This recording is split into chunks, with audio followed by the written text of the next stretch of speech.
আমি আছি বমডিলাতে। তো কালকে রাত্রিটা এখানেই স্টে করেছিলাম। কালকে রাত্রে আর এসে ভিডিও করা হয়নি, কারণ শরীরটা খুব ভালো ছিল না। তো এসেই খাওয়া দাওয়া করে ঘুমিয়ে পড়েছিলাম। তো আজকে সকালবেলা এই হচ্ছে আমার হোটেলের ব্যালকনি থেকে ভিউ। তো কালকে একটু বৃষ্টি আমরা পেয়েছিলাম আসার পথে, যেই সেলা পাস ক্রস করেছিলাম, বাট তারপর থেকে আর বৃষ্টি পাইনি যখন বমডিলা ঢুকলাম। ইভেন আজকেও এত সুন্দর ওয়েদার, দেখতেই পাচ্ছ, পুরো রোদ উঠেছে দেখো, পুরো চারিদিকে রোদ উঠেছে। তো আমরা আজকে এখান থেকে গুয়াহাটির দিকে নেমে যাব। ফাইনালি আমাদের অরুণাচলের পুরো ট্রিপটাই কমপ্লিট হতে চলেছে। আর কিছু নেই, শুধু আজকে আছে বমডিলার একটা মনেস্ট্রি। তো ফাইনালি আজ আমাদের অরুণাচলের ট্রিপ শেষ হতে চলেছে। মনটা তো খারাপ লাগছে, কিন্তু কিছু করার নেই, যেতে তো হবেই। কারণ সত্যি কথা বলতে এই সবুজ ঘেরা পাহাড় নেই, এর আগে আমি কোথাও দেখিনি। আমি এর আগেও বলেছি আমি অরুণাচলের প্রেমে পড়ে গেছি। আরও অনেক অফবিট ডেস্টিনেশন আছে যে অরুণাচলের। খুব তাড়াতাড়ি আমি আবার ফিরবো এই অরুণাচলে। তো চলো আজ আর বেশি কথা বলবো না, কারণ এখন যেতে হবে অনেকটাই পথ। শেরগাঁও হয়ে আমরা যাব হচ্ছে আজকে গুয়াহাটি। দিয়ে কালকে আমাদের গুয়াহাটি থেকে রাত্রিরে ট্রেন আছে। তো চলো, হ্যাঁ তার আগে তোমাদেরকে আমার রুম ট্যুরটা দিয়ে দিই, যেটা কালকে রাতে দেওয়া হয়নি। তো চলো। তো এই হচ্ছে আমাদের রুম। কালকে সকালে আমি রুম ট্যুর, কালকে যখন বিকেলে এসেছিলাম আমি রুম ট্যুর দিতে পারিনি, বিকজ শরীর অসুস্থ ছিল। তো ঢুকেই এটা বেড, যেহেতু আমরা এখন ছাড়ছি, তো এইরকম অবস্থা বেডের। এই সাইডে একটা টেবিল আছে, রুম হিটার আছে, বিছানার পাশে একটা সাইড টেবিল আছে, এই জানলা, এখান দিয়ে বেরিয়ে বারান্দা, যে ভিউটা আমি অলরেডি তোমাদের দেখিয়েছি। এই পাশে একটা ওয়ার্ড্রপ আছে, ওখানটা ছোট আয়না আছে, ড্রয়ার আছে, একটা চেয়ার আছে, ইলেকট্রিক কেটেল আছে। এই হলো সেই আয়নাটা, এখানে ড্রয়ারও আছে, ডাস্টবিন।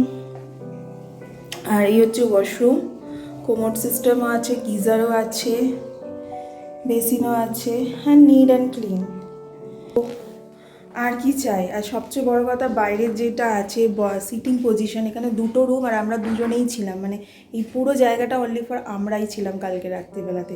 ওইখানে বসে আমাদের অনেকক্ষণ অবধি একটু আড্ডা ফাড্ডা চলেছিল। ইভেন ওখানেই আমরা খাওয়া দাওয়া এখানে করেছিলাম। আর এখানে খাওয়া দাওয়া দুর্দান্ত, দুর্দান্ত। তো চলো এবার আমরা বেরোই। সবাই অলরেডি উঠে গেছে, আমি এখানে দাঁড়িয়ে রয়েছি। গিয়ে তারপর দেখো। এটা হচ্ছে আমাদের হোমস্টের বাইরেকার ভিউটা। কালকে রাতে অন্ধকারের জন্য আমি দেখাতে পারিনি। একদম রোডের ধারে, খুব সুন্দর। আর দেখো কত বাইক দাঁড়িয়ে রয়েছে। অনেক বাইকাররাই আছে যারা অরুণাচলকে বাইকে করে এক্সপ্লোর করতে ভালোবাসে। এরকমই একটা গ্রুপের সাথে এই হোমস্টেতে আমাদের আলাপ হয়েছিল। তারা আজকে এখান থেকে তাওয়াংয়ের উদ্দেশ্যে যাচ্ছে। তো যাই হোক, আমরা আমাদের জার্নি স্টার্ট করলাম। বাট প্রবলেম ছিল একটা, আমরা এখন বমডিলার মনেস্ট্রিটা দেখছি না। রিজন হচ্ছে আমরা যে রাস্তা দিয়ে যাব, কালকে রাতে বৃষ্টি হওয়ার দরুন ল্যান্ডস্লাইডের চান্সেস আছে। আর আমাদের যেহেতু রাস্তাটা অনেকটাই, তো সেই জন্য যাতে আমাদের গুয়াহাটি আমাদের এনিহাও আজকে পৌঁছাতে হবে, তো আমরা ভাবলাম বমডিলা মনেস্ট্রিটাকে স্কিপ করে আমরা এগিয়ে চলি। তো ব্রেকফাস্ট করে যেহেতু বেরানো হয়নি, তাই জন্য এখন আগে চটপট করে ব্রেকফাস্টটা করে নিই, তারপর আমাদের জার্নিটা স্টার্ট করব। এই ছিল ব্রেকফাস্ট, ইয়াম্মি। আমরা যখন গুয়াহাটি থেকে যাত্রা শুরু করেছিলাম টুয়ার্ডস আমাদের এই অরুণাচল প্রদেশে, আমরা এসেছিলাম ভায়া ভালুংপং দিরাং হয়ে তারপর তাওয়াংয়ে। কিন্তু ফেরার পথে আমরা বমডিলা থেকে শেরগাঁও হয়ে ফিরব। হ্যাঁ, শেরগাঁও একটা ছোট্ট পার্ট হচ্ছে এই অরুণাচল প্রদেশে, যেটা ওয়েস্ট কামেং ডিস্ট্রিক্টের মধ্যে পড়ে। Shergaon has been recognized as the best tourism village 2023 in silver category. In future তোমরা যারা অরুণাচল প্রদেশের ট্রিপ করবে, তারা কিন্তু তোমাদের লিস্টে শেরগাঁওকে রেখো। আমরা সময়ের অভাবে এখানে থাকতে পারিনি, বাট ডেফিনেটলি আবার আমি ফিরবই শেরগাঁওয়ের জন্য।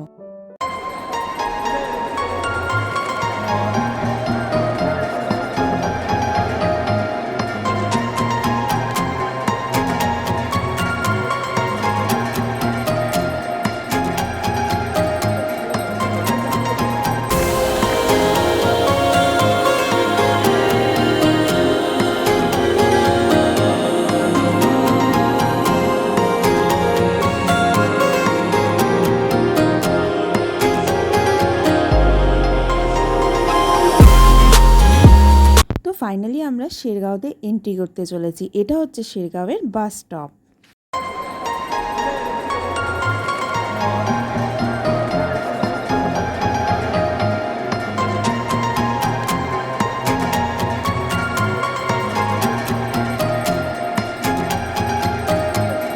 বমডিলা থেকে শেরগাঁওয়ের দূরত্ব 43 কিলোমিটারের মতো, আর সময় লেগেছিল এই 1 ঘন্টা ধরো। যেহেতু আমরা একটু মাঝখানে ব্রেক নিয়েছিলাম, তো আমাদের একটু বেশি টাইম লেগেছিল। শেরগাঁও এত সুন্দর একটা গ্রাম, পাহাড়ের মাঝখানে অবস্থিত, যার প্রাকৃতিক সৌন্দর্য ভাষায় বর্ণনা করা যায় না। দেখে মনে হচ্ছে আমি কোনো বিদেশের গ্রামে গাড়ি নিয়ে ঘুরছি। চারিদিকে ক্ষেতের মাঝখানে মাথা উঁচু করে একটা বাড়ি দাঁড়িয়ে রয়েছে। এত সুন্দর লাগছে না যে কি বলবো। খুব আফসোস হচ্ছে যে এই বছর এই ট্রিপে আমি এই গ্রামে থাকতে পারছি না।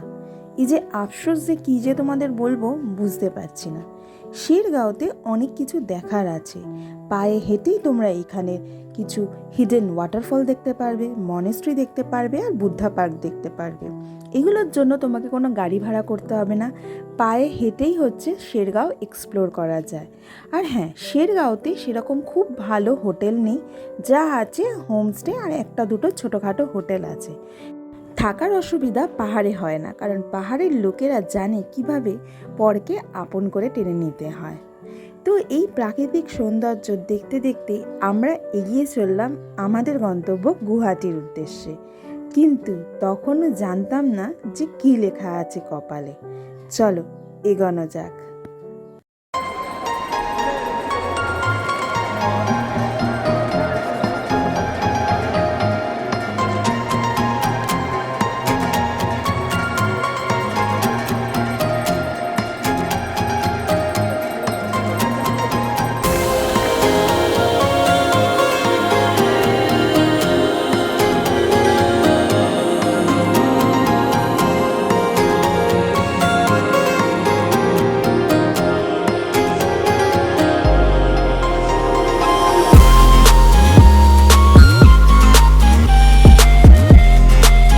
আমরা এখন আসাম থেকে প্রায় 15 কিলোমিটার আগে আছি, আর তার মধ্যে এখানে ল্যান্ডস্লাইড হয়েছে, আর যার দরুন রাস্তা পুরো বন্ধ। মানে আমরা অনেকক্ষণ আগে থেকেই অনেক ড্রাইভাররা বলছিল যারা ওদিক থেকে আসছিল যে রাস্তা বন্ধ রাস্তা বন্ধ, বাট আমরা ফাইনালি সামনে এসে দেখলাম যে হ্যাঁ, ল্যান্ডস্লাইড হয়েছে আর রাস্তা পুরো বন্ধ। এবার জানি না এটা কতক্ষণে ঠিক হবে, মানে এক ঘন্টা, 2 ঘন্টা, 3 ঘন্টা, না 4 ঘন্টা, জানি না। তো লম্বা রাস্তা দেখতে পাচ্ছ, সমস্ত কিছু ট্রাক থেকে আরম্ভ করে আরও ট্যুরিস্ট ভেহিকল সব কিছু এখানে এখন দাঁড়িয়ে রয়েছে। একদম সামনে বাঁদিকে একটা মোড় আছে, এক্স্যাক্টলি ওই দিকটাতে হয়েছে। তো এখন অবধি ড্রাইভার দ্বারা গেছে, এখন অবধি ফেরেনি। আমার পিছনেও দেখো অলরেডি ট্রাক বাগেরা ওই সাইডেও অনেকে একটু দূরে দূরে দূরে দূরে দাঁড়িয়ে আছে। এই মুহূর্তে পিছনে ব্যাক করা, কারণ এটা একদমই পসিবল না, বিকজ আমরা একটা টোটালি ডিফারেন্ট রুট দিয়ে এখানে এসেছিলাম। বমডিলা ক্রস করে আমরা শেরগাঁও দিয়ে এসেছিলাম, এখন যদি যেতে হয় আমাদের বালুংপং দিয়ে যেতে হবে, আর যেটা আজকের মধ্যে গুয়াহাটি পৌঁছানো নেক্সট টু ইম্পসিবল। আমাদের একটা দিক দিয়ে পাচ্ছ যে কালকে আমাদের রাত্রিবেলায় ট্রেন আছে। এবার দেখা যাক, এটাই এখন প্রে করার কথা যে কতক্ষণে কি ক্লিয়ার হবে, কতক্ষণে আমরা বেরোতে পারবো। যতক্ষণ না আমাদের ড্রাইভার দাবা আমার হাজব্যান্ড আসছে, ততক্ষণে বোঝাও যাবে না যে এক্স্যাক্ট কী সিচুয়েশন ওখানে। বিকজ আমি আমার বান্ধবী গাড়িতেই বসে হয়েছি, ওরও হাজব্যান্ড, আমার হাজব্যান্ড আর ড্রাইভার দা গেছে ওইখানে। তো ওরা আসুক, তারপরে জানা যাবে যে কি হতে চলেছে ফাইনালি। আমাদের মানে কতক্ষণ দাঁড়াতে হবে না কি করতে হবে কিছু বোঝা যাচ্ছে না, দেখা কি হয়। এটা লাইফে ফার্স্ট টাইম এইরকম এক্সপিরিয়েন্সের সম্মুখীন হতে এলাম, কারণ এর আগেও অনেক পাহাড় ঘুরেছি, বাট এইরকম এক্সপিরিয়েন্স কোনোদিনই হয়নি। আর এইদিকে আকাশের অবস্থাও আস্তে আস্তে খারাপ হচ্ছে। এতক্ষণ রোদ্দুর ছিল, বাট আস্তে আস্তে এখানে চারিদিকে একটু মেঘ দেখা দিয়েছে। অলরেডি ল্যান্ডস্লাইড হয়ে রয়েছে, এবার যদি বৃষ্টি নামে জানি না কি লেখা আছে আজকে কপালে।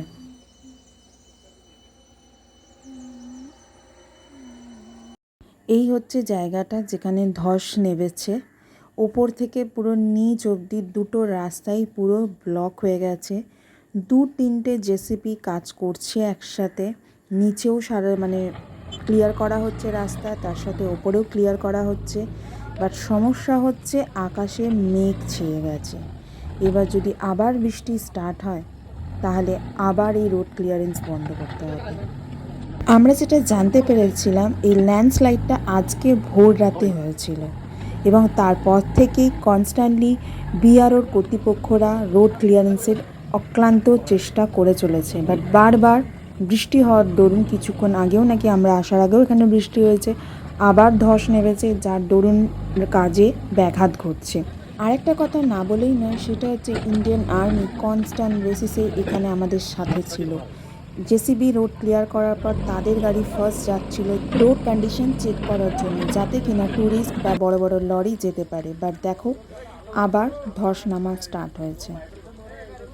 এবার জানি না আজকে কি লেখা আছে, কারণ ওখান দিয়ে অলরেডি অনেক ট্যুরিস্ট ভেহিকেলসরা ঘুরপথে গুয়াহাটি চলে গেছে, মানে তারা অন্য রুট দিয়ে যাচ্ছে। অনেক বাইকার্সরাও ছিল, তাদেরকেও আমরা দেখলাম ঘুরে চলে যেতে। বাট আমাদের ড্রাইভারদা বলল যে তিনি এখানেই ওয়েট করবেন, কারণ ঘুরপথে যেতে গেলে আমাদের গুয়াহাটি পৌঁছানো আজকে অনেকটাই চাপের ব্যাপার।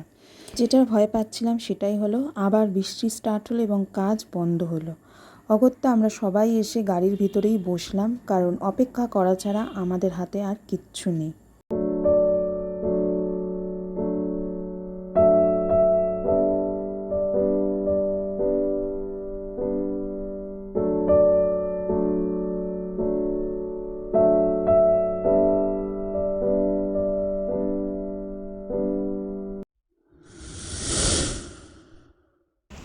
তো ফাইনালি রোড কিছুটা ক্লিয়ার হলো।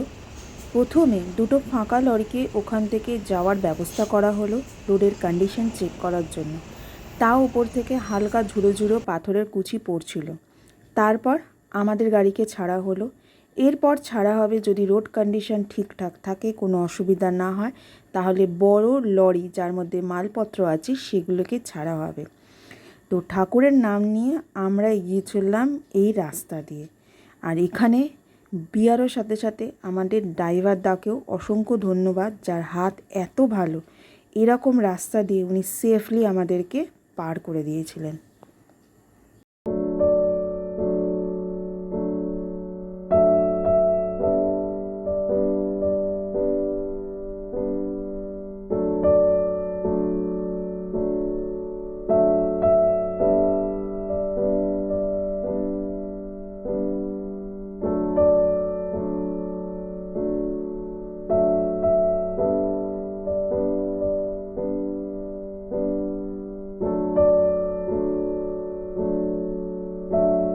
এটা হলো ওই রাস্তার নিচের পোর্শনে, যেখানে পুরো পাথরে পাথর, কাদা পাথর রাখা রয়েছে। তো যাক, ফাইনালি আমরা এই রাস্তাটা পার করতে পেরেছি। এবারে আর আমাদের কোনো টেনশন নেই, আমরা এবার ভালোভাবে টাইমের মধ্যেই আসাম পৌঁছাতে পারব।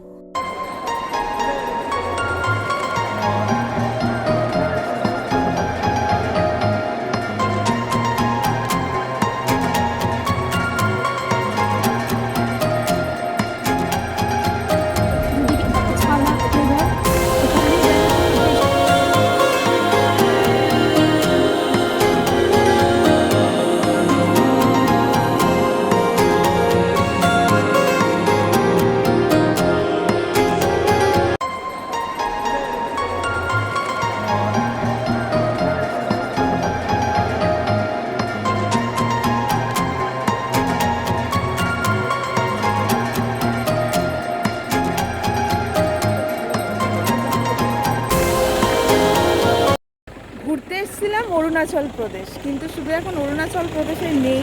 এখন আমি যে মুহূর্তে যে জায়গায় দাঁড়িয়ে রয়েছি সেটা হচ্ছে ভুটান। হ্যাঁ, ঠিকই ধরেছো, এখন আমি আছি ভুটানে। অরুণাচল থেকে জাস্ট বর্ডারটা ক্রস করে আমরা আসামের থ্রু দিয়ে, আসামের যে জায়গাটা দিয়ে ভুটান ঢোকে, সেখানে আমাদের এখানে ভুটানের সিকিউরিটি গার্ড ছিল। তো তাদেরকে আমরা রিকোয়েস্ট করলাম, তো তারা আমাদের ভোটার আইডি কার্ড নিল, তার সাথে আমাদের একটা ভিজিটিং কার্ড দিল, সো দ্যাট আমরা এই সারাউন্ডিংটা জাস্ট সামনেটুকু, এই পোর্শন, এই যে আমার পিছনে যে পোর্শনটা তুমি দেখতে পাচ্ছ, এই পোর্শনটুকু যাতে আমরা ঘুরতে পারি, সেই পারমিশন আমরা পেয়েছি। তো তাই জন্য আমরা একটু জাস্ট ঘুরে দেখছি। ছিলাম ইন্ডিয়া, চলে এলাম ভুটান। জাস্ট এইটুখানি আমাদের ঘোরার জন্য পারমিশন দিয়েছে, অল্প সময়ের জন্য ঘোরো, দেন আমরা আবার ব্যাক করবো টু আমাদের ইন্ডিয়াতে। তো এই আমাদের ক্ষণিকের জন্য ভুটান ভিজিট ডান হলো। এবার আমরা আমাদের মতো বেরিয়ে যাচ্ছি টুয়ার্ড আসাম, গুয়াহাটির দিকে। তো এই ছিল আমাদের ছোট্ট, হ্যাঁ খুব শীঘ্রই আসবো আবার আমি। আমাদের ভিজিটিং কার্ড হয়েছিল। তো তো চলো, ছোট্ট একটা ভুটানের ট্রিপও তোমাদের অরুণাচলের সাথে দিয়ে দিলাম। আসতে পারো, এটা আমাদের সম্পূর্ণ আমাদের ড্রাইভারদা নিয়ে এলো, কারণ আমরা জানতামও না এখান দিয়ে আসা যায়। এটা পুরো ক্রেডিট আমাদের ড্রাইভারদার জন্য। তো এবার ব্যাক টু ইন্ডিয়া।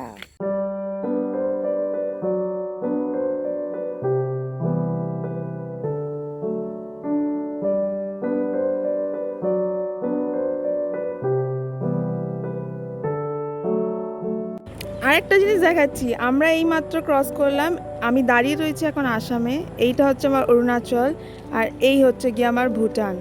আমি দাঁড়িয়ে এখন আসামে, এটা আমার পিছনে আমি এই অরুণাচল বর্ডার আর এটা হচ্ছে আমার ভুটান বর্ডার। আসাম, ভুটান আর অরুণাচলের ঠিক মিডিলে দাঁড়িয়ে রয়েছি। এটাই হচ্ছে ইন্ডিয়া, যেখানে গিয়ে আমি সব জায়গায় একসাথে একই টাইমে আমি 3টে জায়গাকে দেখতে পাচ্ছি। মানে ভুটান থেকে ঘুরে এলাম, অরুণাচল থেকে ঘুরে এলাম, রাইট নাও আমি আছি আসামে।